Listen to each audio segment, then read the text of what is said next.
Fun Fact Friday, Cashback Mortgage Edition. So when you hear cashback, you might think of the incentive that some banks or lenders give to their clients as a thank you for getting or transferring your mortgage business over to them. But today I'm going to be talking about something entirely different. So when selecting your mortgage interest rate, you are presented with a choice. You can either opt in to getting the lowest interest rate, or you can actually forfeit some of the discount that's applied to the interest rate in exchange for a lump sum of cash on or after the day of funding. Now, you might use this cash to pay off debts, maybe furnish a new home, or maybe you're just looking to pay back a borrowed down payment. Whatever the reason, the cash is completely yours.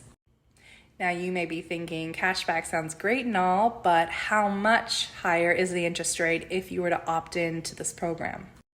So first, not all banks and lenders have this available. And second, each that do have a different formula in regards to how much the interest rate will increase by, depending on how much cashback that you're looking for. Now, for those who have watched my other videos, you know that I love to show the figures, so let's see an example now. All right, so let's check out the scenario here. I've basically put in the exact same scenario in two of these columns here for comparison purposes, but then I changed the interest rate. So here you're going to see the advertised rate, 5-year fixed, and this is without cashback.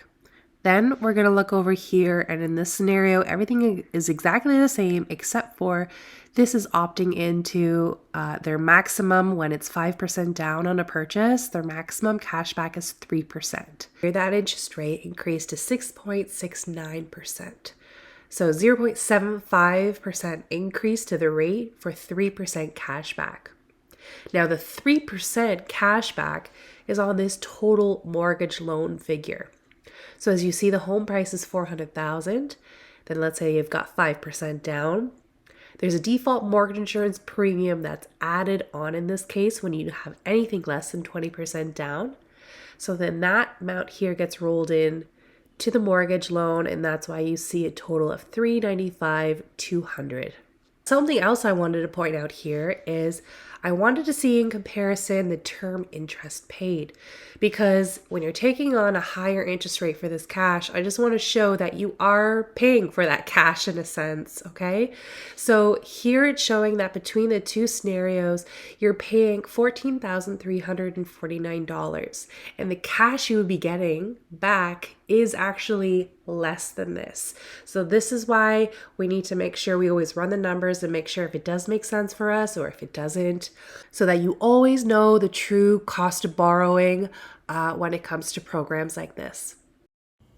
Now, getting cash back may not make sense for everyone, and it's my job to go over the specific lender or bank's guidelines around the cashback clawback clause.